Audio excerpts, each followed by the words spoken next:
ఆంధ్రప్రదేశ్ తెలంగాణ మధ్య ఏ అంశం వచ్చినా సరే దాన్ని వదలకుండా ఏపీ అండ్ తెలంగాణలోని రెండు పార్టీల సోషల్ మీడియాలు ఇప్పుడు ఏకమై పనిచేస్తున్న నేపథ్యంలో ఏ అవకాశం దొరికినా ఎవ్వరు దొరికినా వదలకూడదు.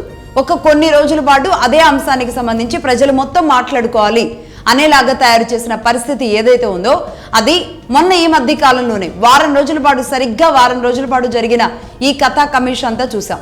నిజానికి ఇక్కడ మహానాడు జరుగుతుంది, అలాగే అదే సమయంలో ఇక్కడ మైత్రివనం దగ్గర ఎన్టీఆర్ విగ్రహం ఉంది. ఇదొక కార్యక్రమం రాబోయే 2-3 రోజుల్లో ఉంది అనేది రెండు రాష్ట్రాల మధ్య జరగబోతున్న ఇద్దరు సీఎంలు కూడా, ఇక్కడ తెలంగాణ సీఎం అక్కడ ఏపీ సీఎం కూడా కలిసి చేసుకోగలిగిన కార్యక్రమంగా ఈ కార్యక్రమం ఉంది. దీన్ని డిస్టర్బ్ చేయాలి అనుకున్న టీం ఏదైతే ఉంటుందో అది ఏ స్థాయిలో జరిగింది అంటే ఇక్కడ ప్రొఫెసర్ నాగేశ్వర్ గారు మరి ఇందులో భాగంగా మాట్లాడారా, ఆయన అలవోకగా మాట్లాడారో తెలియదు, కానీ ఆయన మాట్లాడిన వ్యాఖ్యలు అక్కడ జనసేన ఖచ్చితంగా వాళ్ళ మనోభావాలు దెబ్బతింటాయి. జనసేననే కాదు, టోటల్గా 3 పార్టీలకు సంబంధించిన అందరి మనోభావాలు దెబ్బతింటాయి. అదే జరిగింది. కేసు కంప్లైంట్ ఇచ్చారు. ఆ తర్వాత దాని మీద లీగల్ ఫైట్ చేయొచ్చు నాగేశ్వర్ గారు, కానీ ఆయన తగ్గారు. ఆయన క్షమాపణ చెప్పారు. మళ్ళీ ఏమైందో ఏమో కొంతమంది సీనియర్ జర్నలిస్టులు అని చెప్పి వాళ్ళని తీసుకువెళ్ళి ఆయన ప్రెస్ మీట్ పెట్టి నేను సిద్ధమే, నేను తేల్చుకుంటా అన్నారు. వెనక్కి తీసుకుంది ఆయనే, క్షమాపణ చెప్పింది ఆయనే. క్షమాపణ చెప్పారు అంటే ఏంటి?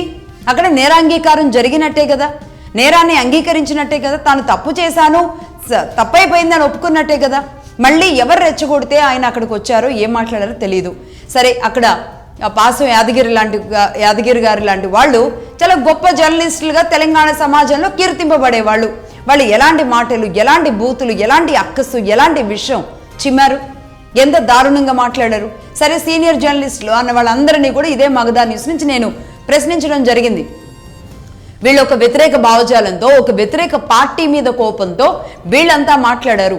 మరీ ముఖ్యంగా చెప్పాలి అంటే సనాతనం మీద కోపంతో. లేదు అంటే ఆనాడు వైసీపీ మాత్రమే పవన్ కళ్యాణ్ గారి 3 పెళ్లిళ్ళు మాట్లాడేవాళ్ళు. ఆ విషయంలో కూడా నేను బలంగా 3 పెళ్లిళ్ల విషయంలో మొత్తం ఏపీ అండ్ తెలంగాణకు సంబంధించిన అనేక మంది మహిళలతో నేను ఫోన్ ఇన్ కార్యక్రమాలు వరుసగా 4 రోజులు తీసుకున్నాను. ఆ తర్వాత ఈ మధ్య కాలం వరకు, ఈనాటి వరకు కూడా మళ్ళీ పవన్ కళ్యాణ్ గారి పెళ్లిళ్ల ప్రస్తావన అంశం రాలేదు. మళ్ళీ ఇప్పుడు ఇదే తెలంగాణ నుంచి మళ్ళీ పవన్ కళ్యాణ్ గారిని పొడవడానికి మళ్ళీ అదే అస్త్రాన్ని తీసి మాట్లాడారు. మరి సీనియర్ జర్నలిస్టులు అని అక్కడ కూర్చున్న వాళ్ళల్లో మరి ఎవరెవరు సీనియర్ జర్నలిస్టులో, ఎవరు ఆ విధంగా సీనియర్ జర్నలిస్టులుగా కీర్తించబడ్డారో, ఎవరి శాంటిటీ ఏంటో, ఎవరి ఇంటిగ్రిటీ ఏంటో, ఎవరెవరు ముసుగులు ఏంటో నేను అది కూడా ప్రశ్నించడం జరిగింది. సరే, అయిపోయింది. ఇక ఆ తర్వాత నాగేశ్వర్ గారు వచ్చి తన పని తాను చేసుకుంటూ ఉన్నారు. ఆ తర్వాత జనసేన తెలంగాణ నాయకులు కూడా వచ్చి వాళ్ళు సవాలు చేశారు. సీరియస్ గానే మేము దీని మీద ఫైట్ చేస్తాం, ఏమనుకుంటున్నారు, బరాబర్ మేము కూడా తెలంగాణ వాళ్ళమే, మీరు ఆకంటే మేము 4 ఆకులు అంటాము అని చెప్పేసి జనసేన కూడా అంతే సీరియస్గా ఇక్కడ నుండి మాట్లాడడం జరిగింది. అక్కడి వరకు బాగానే ఉంది. మళ్ళీ రీసెంట్గా ఆ తర్వాత మళ్ళీ ఇప్పుడు మరి వీళ్ళు కూడా సీనియర్ జర్నలిస్టులు అని చెబుతున్నారు. మరి వీళ్ళేం సీనియర్ జర్నలిస్టులు నాకు అర్థం కావట్లేదు. ఇప్పుడు వచ్చిన ఆ వీడియో చూసిన తర్వాత ఇంకా ఏం చేద్దామని ఈ 2 రాష్ట్రాలని ఇలాంటి రెచ్చగొట్టే ధోరణిలో కావాలని కవ్వింపులకు చేస్తూ ఉన్నది ఎవరు?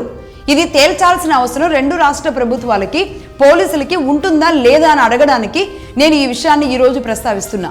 ముఖ్యంగా అంటే మళ్ళీ కొత్తగా మేము జర్నలిస్టులు అని ఇదే ప్రెస్ మీట్లో అదే ప్లేస్లో కూర్చొని ఇంకా సీనియర్లు అంటే మొన్న పాసం యాదగిరి గారు, లేదంటే అక్కడ కూర్చున్న జర్నలిస్టులు ఎవరైతే మహామహులు పెద్దలు ఉన్నారో, ఇక వాళ్ళందరి పేర్లు చెప్పడం నాకు ఇష్టం లేదు, కానీ సరే ఈయనంటే పెద్ద అయినా ఎన్నో ఏళ్లుగా ఉద్యమాల గురించి తెలుసు కాబట్టి ఆయన పేరన్నా నేను ప్రస్తావిస్తున్నా. అక్కడ కూర్చున్న మహామహుల్లో నాగేశ్వర్ గారితో పాటు పాసం యాదగిరి గారితో పాటు ఉన్న మహామహులు ఎవరైతే ఉన్నారో వీళ్ళందరి తర్వాత వచ్చారంట మళ్ళీ సీనియర్ జర్నలిస్టులుగా. వాళ్ళు ఏం మాట్లాడారో అక్కడ ఉన్న ఒక సీనియర్ జర్నలిస్ట్ మహిళ అంట, మరి ఆవిడేం మాట్లాడిందో చూద్దాం. చెప్పుతోని కొడతాం, మరి చెప్పుతోని కొడతాం. సార్ జోలికి ఎవరు వచ్చినా కూడా ఊరుకునే ప్రసక్తే లేదు. సార్ వెనుక మేమందరం ఉన్నాం. నా తెలంగాణ ప్రజల మీద, ఎవరి మీద ఈ ఆంధ్ర ఓడు ఏ కన్ను చేసినా కండ్లు వీకేస్తాం. మళ్ళా జాగ్రత్త బిడ్డ.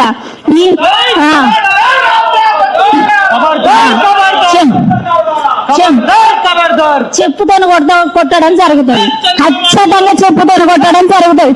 నా తెలంగాణ ప్రజల మీదకి వచ్చినా, నా తెలంగాణ వచ్చినా జరుగుతుంది ఖచ్చితంగా.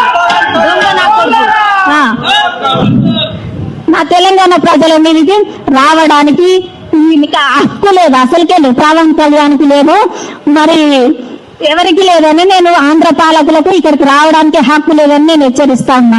ఇంకెవరి మీద కూడా ఇటువంటి ఆరోపణలు వేసిన దొంగ నా కొడుకులను చెప్పులతోని అందుతామని హెచ్చరిస్తా ఉన్నాను.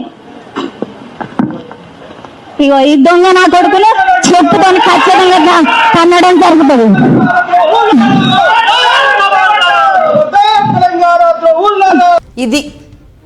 ఇది వాళ్ళు మాట్లాడింది.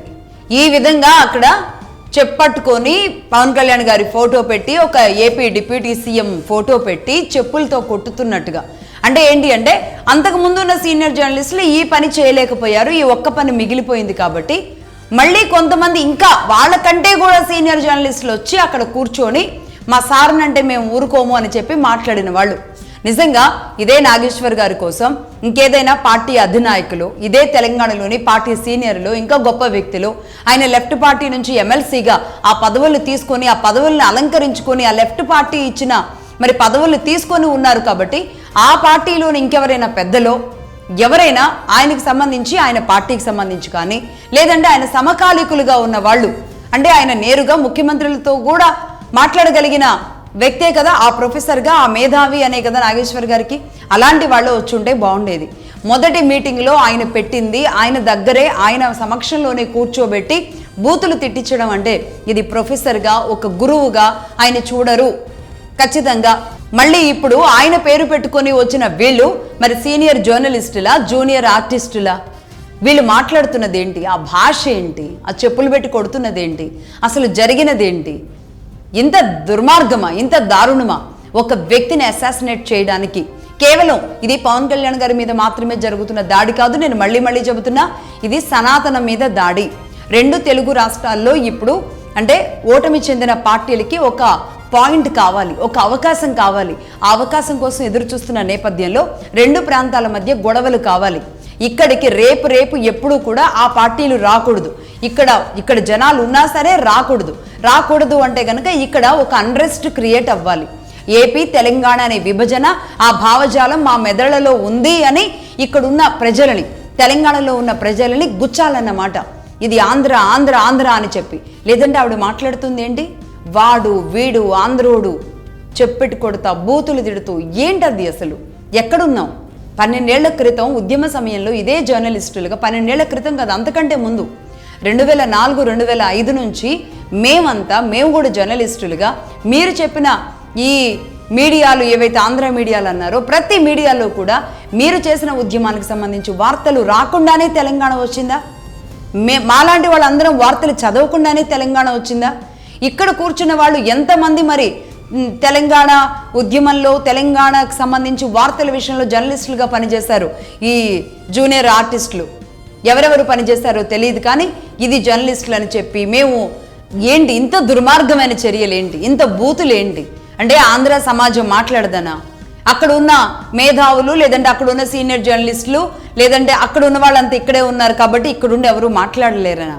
అక్కడ ఎవరు ప్రెస్ మీట్ పెట్టి ఇదే విధంగా బూతులు తిట్టలేరనా? తిట్టడం రాదనా? ఎంత దుర్మార్గం ఇది! ఇలాంటి అంటే ఒక మహిళను పెట్టి అక్కడ సీనియర్ జర్నలిస్టులు పెట్టిన ప్రెస్ మీట్గా దాన్ని ఎలివేట్ చేసి చూపించి ఏం చేద్దామని? అంటే ఇక్కడ ప్రజల్లో ఆ భాషతో, ఆ మాటతో ఆంధ్ర తెలంగాణ మధ్య ఇంకా వైషమ్యాలు తీసుకురావాలి.